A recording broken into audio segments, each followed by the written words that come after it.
This is your friendly neighborhood author, Jonathan, and you are listening to Season 5 of the Floor Rejects podcast, The Isle of Artemisia.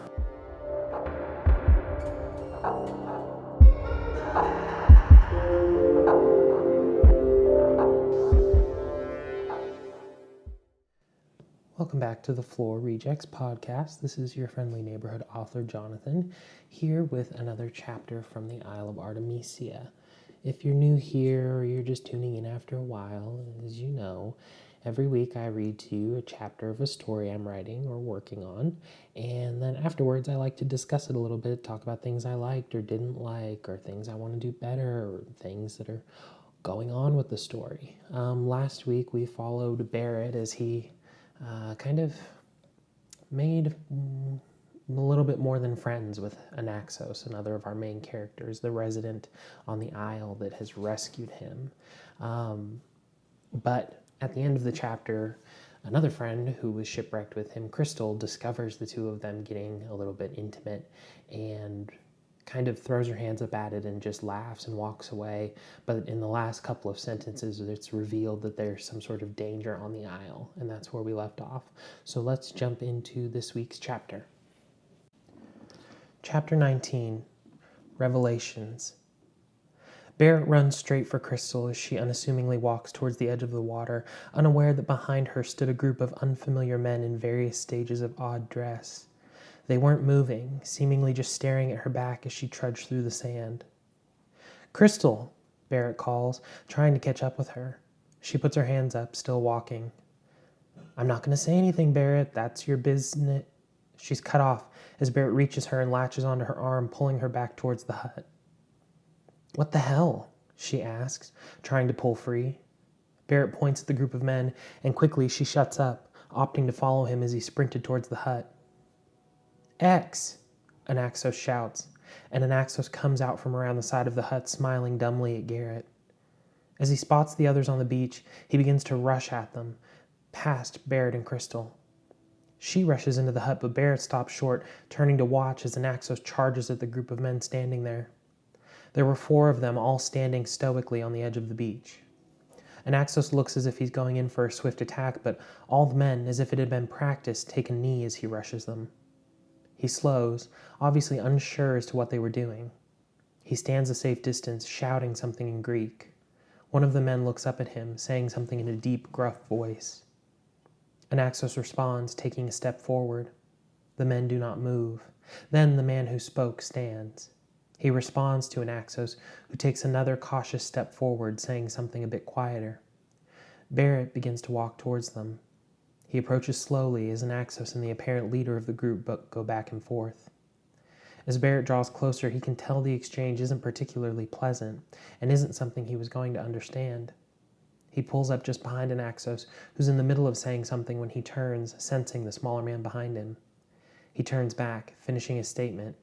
Then he looks to Garrett. "Go back, Barrett. They're not here for you," he says. Barrett looks at him, then the others. "Who are they here for?" he asks, and Anaxos takes his hand. "Me," he says, and Barrett can feel a shift in himself, and he steels for a fight. He wasn't letting go of the man without a struggle. "You have a deal. They were supposed to leave us alone," Barrett says confusedly. The others are beginning to look impatient. "That was before what happened yesterday. They know," Anaxos says, and the leader barks something at him. Anaxos says something back in a vicious tone. "Well, tell them what he did. Tell them he broke the rules first," Barrett says, and Anaxos nods, turning and translating to the group. The others look at each other, and the leader says something to them quietly, as if seeking counsel. The 3 lower nod at him after a few moments, and the leader grumbles a string of words to Anaxos. Barrett can see X's shoulders sag in relief.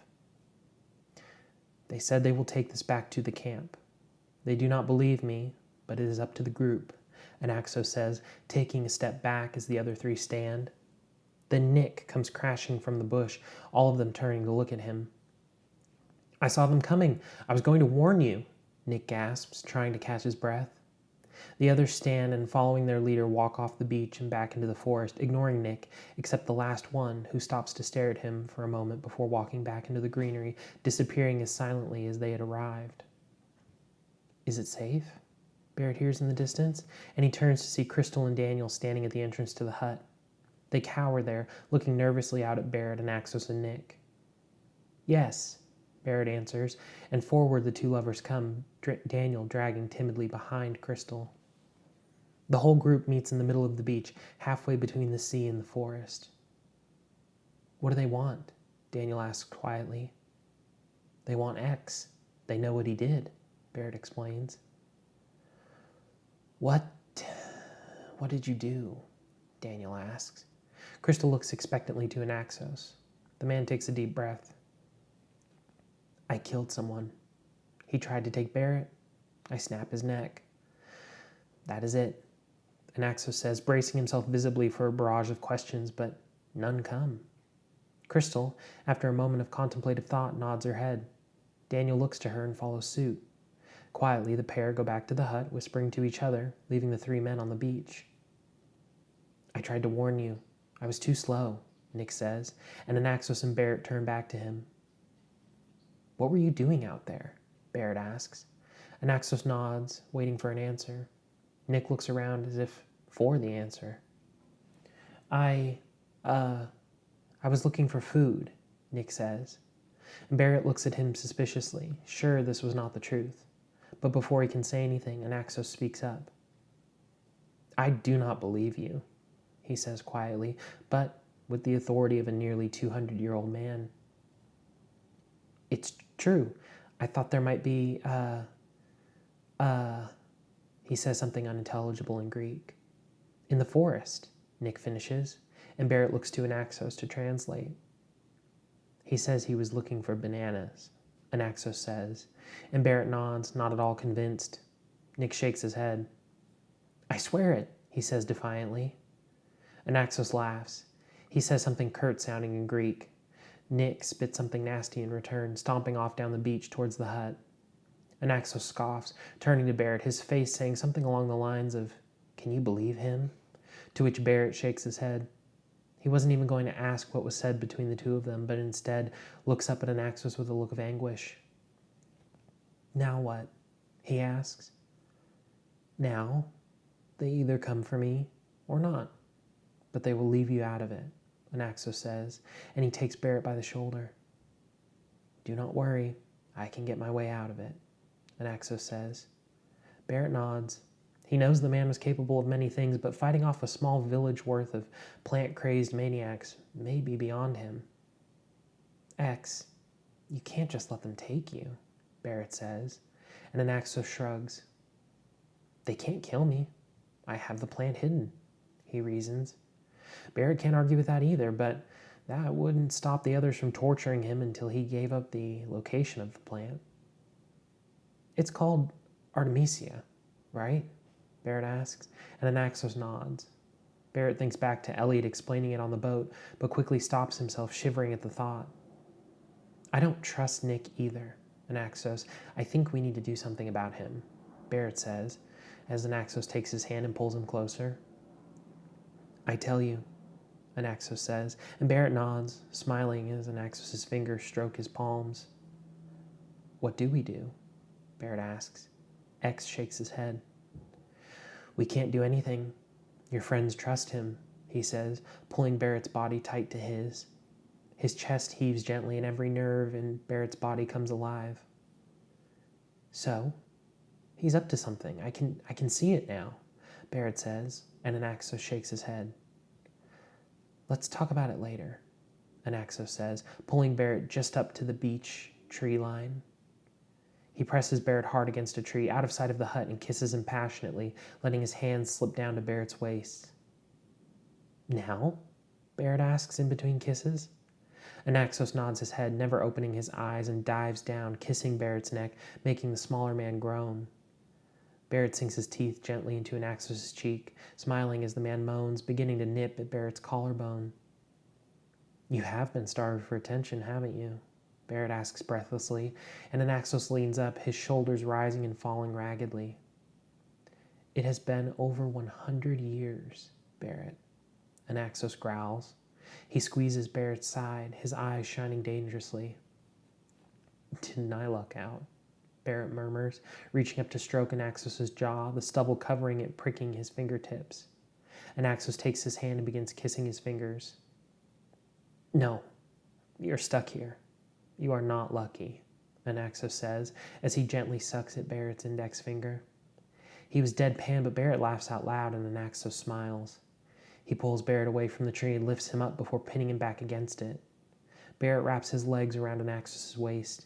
He pulls his hands away, burying them in Anaxos' hair as the man kisses him again, his tongue tracing Barrett's lips. Barrett smiles into Anaxos, opening up to him, letting their tongues dance.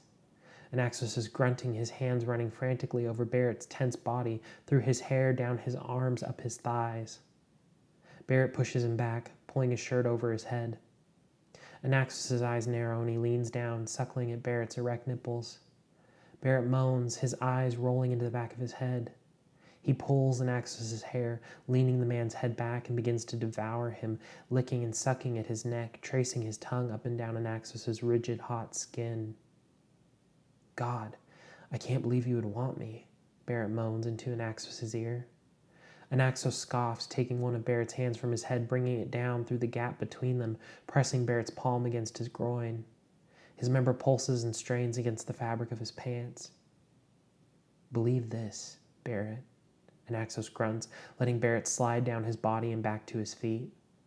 Barrett slips a hand into the ragged, loose waistband of Anaxos' pants. Fuck, Barrett moans, as his hand slowly brushes against Anaxos' turgid erection. Anaxos throws his head back, letting out an animalistic sound before throwing Barrett back against the tree forcefully. I want you, Anaxos growls, and Barrett, his mind spinning and eyes completely unfocused, nods. Anaxos springs on him, struggling with his button fly. Barrett undoes the tie that keeps Anaxos' pants tight around his waist. Just as Barrett's ready to pull them down and continue down this path, a sound comes from their left. The pair turn to it, hands in each other's pants. Daniel stands there staring up into the canopy, doing anything to avoid eye contact with the pair of them. Guys, we need to talk, he says awkwardly before turning and walking back towards the hut. They withdraw their hands from each other. Seriously? They can't wait? Barrett grumbles. Anaxos chuckles deeply. He laces his pants back up. We will get what we want soon enough, Anaxos says, smiling and patting Barrett's shoulder before bounding off back towards the hut. Barrett follows, annoyed but curious as to what his friends wanted.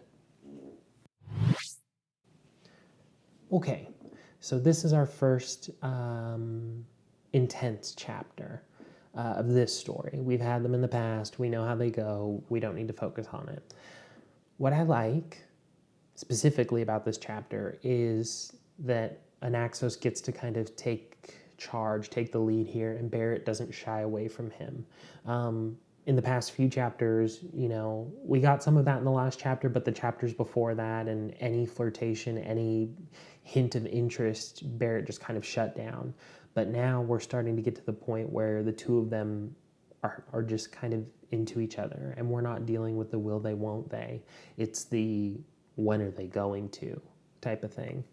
So I like that. I like the way it plays out. I like that we're taking this in steps and that every time they get a step closer, they get interrupted. And so when it finally happens, they're going to make sure that they're not interrupted, which might be the next chapter. It might be a sideline chapter where Barrett gets pulled away by Anaxos from the group and they go fuck in the woods. You know, why not? Why not? It's my story. I can do whatever I want.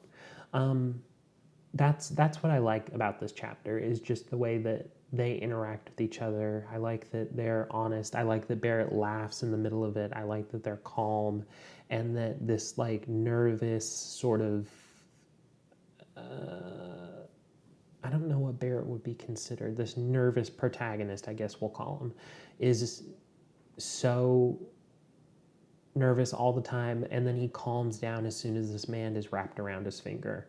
He's just like so calm and so interested, I guess. So I like that about this chapter.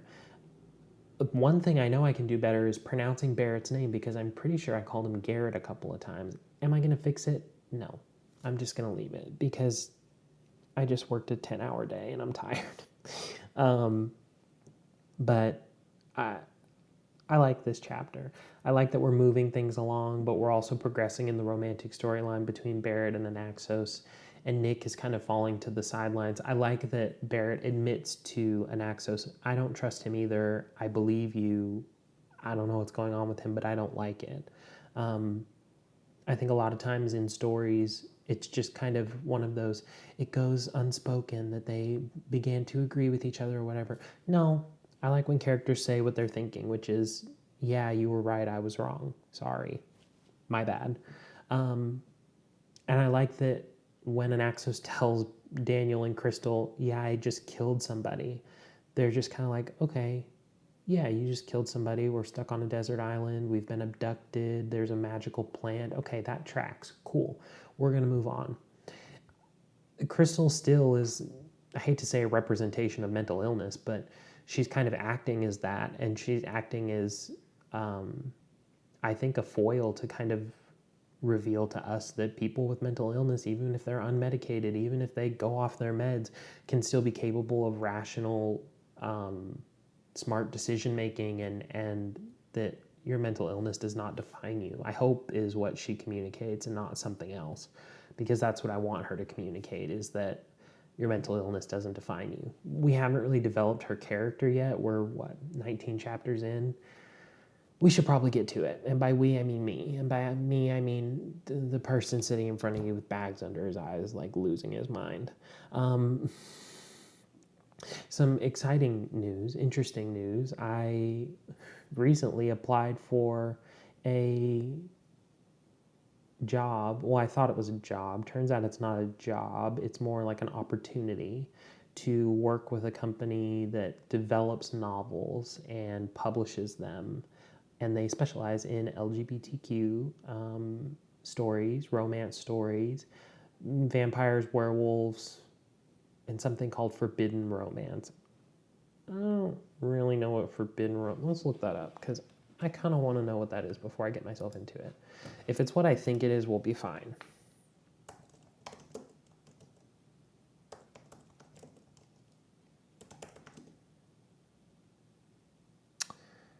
That does not help me very much.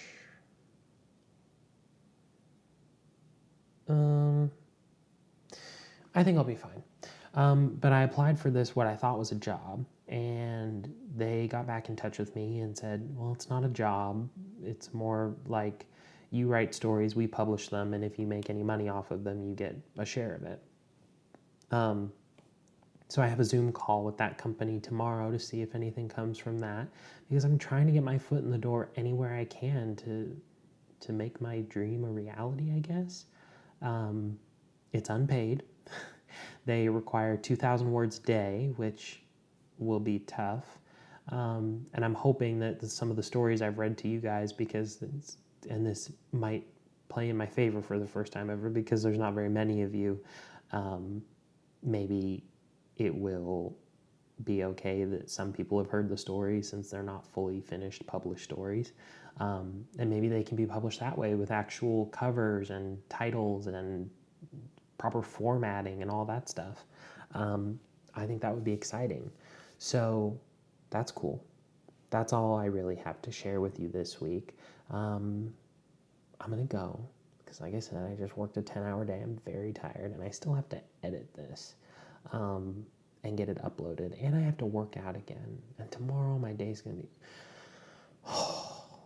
I'm tired. In my humble opinion, I shouldn't dream of labor, but I sure do dream of a job that isn't the one I have. I'm just tired. Tired. Anyway, I'll be back next week. I have been, as always, your friendly neighborhood author, Jonathan, and this has been the Floor Rejects Podcast. Now, I'm going to go and crash for 12 hours. Bye.